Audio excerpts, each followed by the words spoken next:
What's going on, everybody? Welcome back. Today we're going to be talking about Evil Strange and doing some possible theory crafting. I think this is going to be, outside of Morgan, I think Strange is going to be kind of the star of this next patch. Granted, we don't know who two of these characters are, but just going off his kit, this is a guy that's going to deal a lot of damage. We're going to do some theory crafting today, talking about how you can maximize him in terms of Marvel Strike Force, like where you could pair him up with certain characters and get to this ultimate quite a bit faster. So we're going to break that down today and just talk about it a little bit. So if you guys do enjoy this video, you do find it helpful and informative, make sure to hit that like button and subscribe to the channel, and let's just dive right into it. So Doctor Strange, Heartless Strange, I just call him Evil Strange.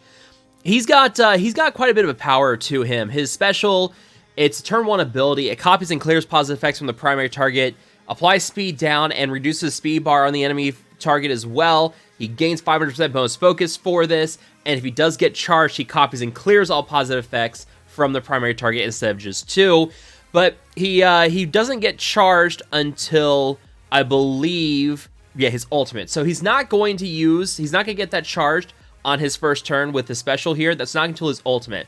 And the issue here is his ultimate is going to be, it's a 4/7 turn, or it's 4/7 cooldown. So you got to wait a few turns to kind of get to this ultimate. And we're going to do some theory crafting with that today. Talk about how we can possibly get him charged up a little bit faster. Use a battery to charge him so he can get that ability energy a little bit quicker and get to this ultimate. And talk about like a team that could be really, really interesting on offense. I really want to try and war and maybe do a little bit of mixing and matching with this as well, because he has got some nice possibilities in Arena too. So we're going to talk about that as well. But yeah, his basic also, it flips 2 positive effects and negative effects on the primary target, does piercing damage, and it cannot be blocked. But really, his ultimate's what we're here for. 4/7 energy cost, we already talked about that. He gets 3 charge with this, attacks all enemies for 300% damage, an additional 50% per positive and negative effect, both on himself and on the primary target, which is absolutely insane. There's going to be some really interesting ways to manipulate this damage. This is also unavoidable. So, yeah, I mean, this is gonna hit, and it's gonna hit hard. So, yes, if you're buffing your team up and you're doing a lot of negative effects on the enemy team, this ultimate is just gonna wipe the board. And this is gonna be so much fun to see. His passive is called Heartless. On turn if charged, he heals 20% health and loses 1 charge. At the end of any Darkhold ally turn, barrier that character 15% of this character's max health. If charged, barrier yourself and all Darkhold allies for 15% of this character's max health. On enemy death, gain offense up. If this character already has offense up, gain speed up. We're going to talk about that too as well, or you can use this as some countering stuff too. 50% bonus crit chance and crit damage for him and Darkhold allies. So this man's going to crit hard. Yeah, he's Raider seems like a really good option for him. I can see Striker's potential here because of the huge amount of damage you get this ultimate, but with Raider, he's guaranteed to crit. And because he has unblockable attacks here, like on his basic is unblockable, his special and his ultimate are not unblockable, but, with that kind of crit chance and crit damage, it's like X Factor. You run Raider on them, you're probably going to be running a lot of Raider on your Darkhold team too. We'll see how that all pans out. But, yeah, what I really wanted to focus on was, kind of doing some theory crafting here and talk about some potential here with this team. So the first thing that popped out was going back to his passive on enemy death. Let's see, what was it? It was on enemy death, he gains offense up. If his character already has offense up, gains speed up. This kind of reminded me a little bit about Dr. Voodoo and his passive, where when an ally dies, gains +1 death proof up to maximum of 5 and apply offense up to self and all Dark Hunter allies. It kind of reminds me of the same thing, where now, if the enemy team, it does not specify that it has to be non-summoned enemies. Meaning that much like how Voodoo gets offense up on your team if a minion dies on his team, like this is where the Hela and Greg stuff comes into play really well. Because every time Greg dies, Voodoo gets 1 death proof, which increases his speed by 5%, and then you get offense up on your entire Dark Hunter team at the same time. Same kind of principle here, in that with this, Strange is going to use this to his advantage, where if it's against, let's say, like Secret Avengers is a war defense team we see all the time, you get a bunch of enemy summons out there, you get Nick Fury and Maria Hill going, it's a lot of enemy summons out there, it's an easy way to build up the offense up and speed up on Strange. So you can already get these two buffs on him very, very quickly. And really, I'm also focusing on Dr. Voodoo a little bit because I really want to try the Dark Hunter team with this guy. Because number one, there's a lot of debuffs that go around with these three characters right here. Ghost Rider, Dr. Voodoo, and Morbius get a lot of negative effects. So if I plug in these three plus Strange and then use someone to charge up Strange, give him ability energy, we're talking some real nasty potential with this team. So for instance, Hell Cycle, there's 2 bleeds. I can T4 this for bleed for 2 turns to the primary target. So, that's 2 bleeds right there. I have the special here, which is 3 bleeds with Morbius. And then we have Dr. Voodoo here, which can do defense down and ability block. So we're talking 7 debuffs with these 3 characters alone that we can just hammer onto somebody, and then we can charge up Strange, and then have him drop his ultimate, and Strange is just going to wreck. So, as soon as I was looking at that, I was like, oh man, I've got to try this guy with Dark Hunters. I would have to bring in Elsa, but then we run to the problem where I'm not really getting a battery charge on Strange. So it would take a couple of turns before Strange gets to his ultimate. So, I'd probably drop Elsa and bring in someone else. And my first thought here was obviously like the one we always go to for, dropping ability energy on a character. Now, this one's going to be very dependent on the speed of Evil Strange, and it's going to kind of mess with the rhythm, because if Strange is faster than Star-Lord, it kind of goes out the window.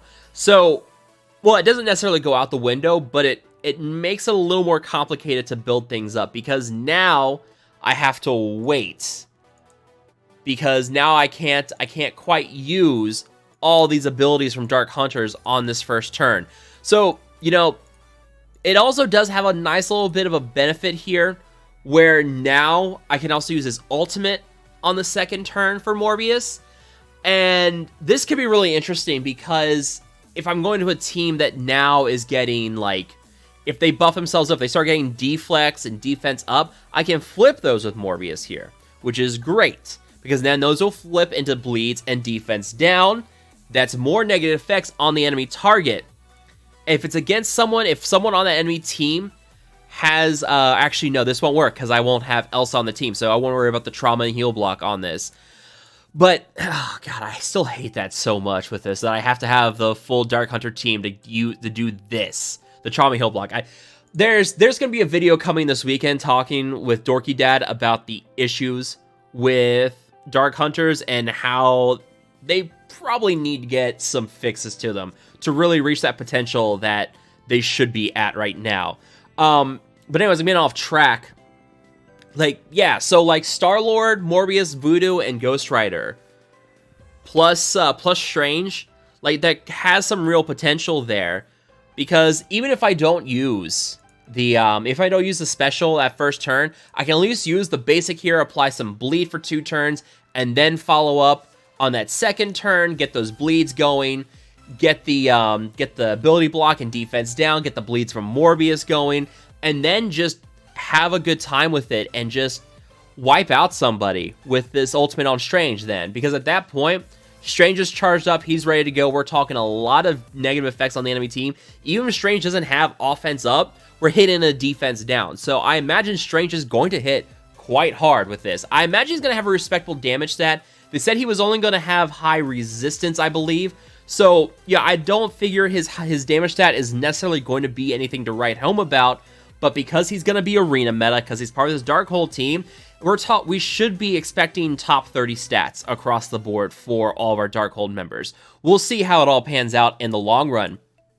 But, that one I do really want to try that. Another one, obviously, is going to be Eternals. If Darkhold's going to be arena meta, and while we're waiting for Morgan, we're probably going to be using Darkhold and arena, and Eternals fit right into this. Eternals, Cersei and Icarus are both going to give him offense up and defense up. They reduce speed bar in the enemy team. So, And also Icarus flips. So you could probably find some ways. The problem though is that, again, that ultimate has a very long cooldown. And this is why we're expecting one of the other two characters to be revealed for Darkhold, the rework to Scarlet Witch, and whoever this other character is, totally expecting one of those two characters to have a battery to kind of give ability energy to this team. Because right now, it's a long wind-up to that ultimate. And maybe that's the point, because that ultimate deals so much damage, it has to take a few turns to charge up. It's the equivalent of a tactical nuke to the enemy team, because it's going to deal a ton of damage. You're building up stuff on your team. You also get Morgan Le Fay, where she's going to use her Time Warp ability. She's going to rewind time, the speed bar on everybody, get speed up on your Darkhold allies. At that point, you're probably going to get like a big opening wave with Strange dealing a ton of damage with that ultimate. I mean, it's all going to really depend on how their stats lay out. But, you know, Eternals plus Strange with that offense up and defense up. And, you know, how he's also copying and clearing positive effects on the enemy characters. So, you know, he's building up to things for a while. And also, if you go back and look at his basic here, you know, he's flipping positive effects to negative effects. And, you know, it calculates positive and negative effects already per on himself and primary target. It's a lot like Shang-Chi in that manner, except it was positive effects on the enemy target. But, you know, it's better to have negative effects, better to have the positive effects flipped into negative effects, especially with something like defense up. You flip that into defense down on that primary target, and now Strange's ultimate's going to hit even harder. So, you know, it's going to be fun to see how this guy pans out with some of these characters. And, you know, it's even outside of Mystic, I'm sure there's going to be some real fun options for this guy. You know, Symbiotes would be kind of interesting, just thinking off the top of my head, because, you know, you get Anti-Venom, like, he stacks a ton of positive effects on himself, and you get Striker on him, and his Striker does some absurd stuff. It's not spelled out here. In fact, I'm actually going to pull it up here. I'm going to search for it on msf.gg so you guys can see it for yourself. But his ISO attack on the bonus ISO attack applies. Look at this. Apply the opposite of 1,000 random positive effects on this character to the primary target. That's not a bug. That's not a glitch. That is fully intentional.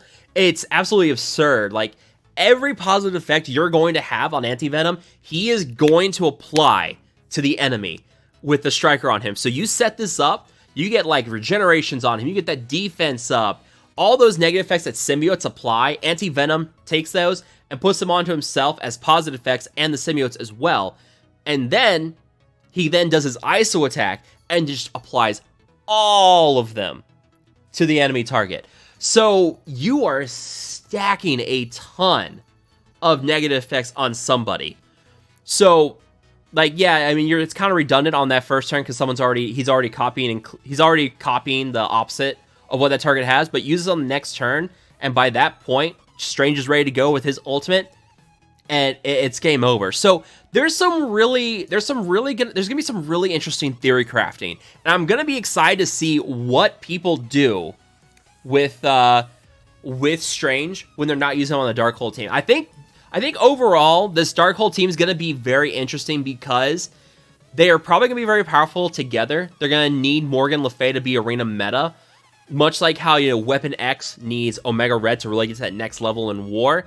Darkhold's gonna be the same, but I also think, like, just like Weapon X, you can take the separate characters from Darkhold, plug them into a bunch of different teams, and you're gonna have some insanity there. Like, for instance, Sabretooth plugged right back in. Actually, Sabretooth and Silver Samurai plugged back into the Emma team and took it up to another level, like made a Shadowlands fight a whole lot more difficult. Lady Deathstrike has become a mainstay on a lot of tech raid Doom teams.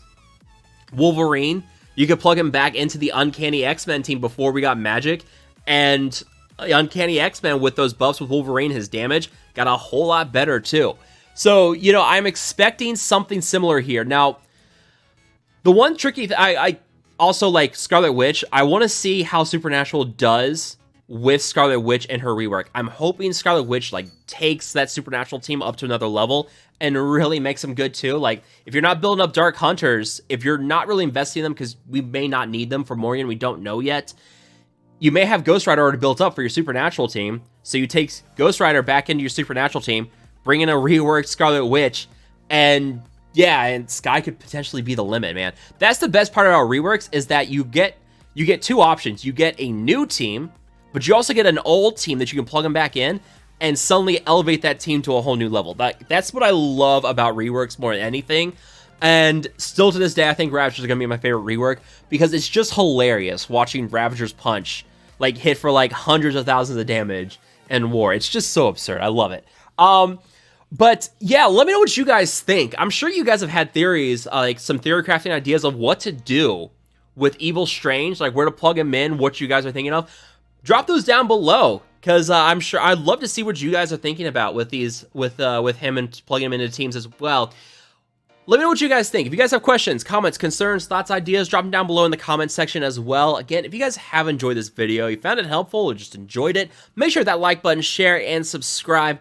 I will see you guys next time.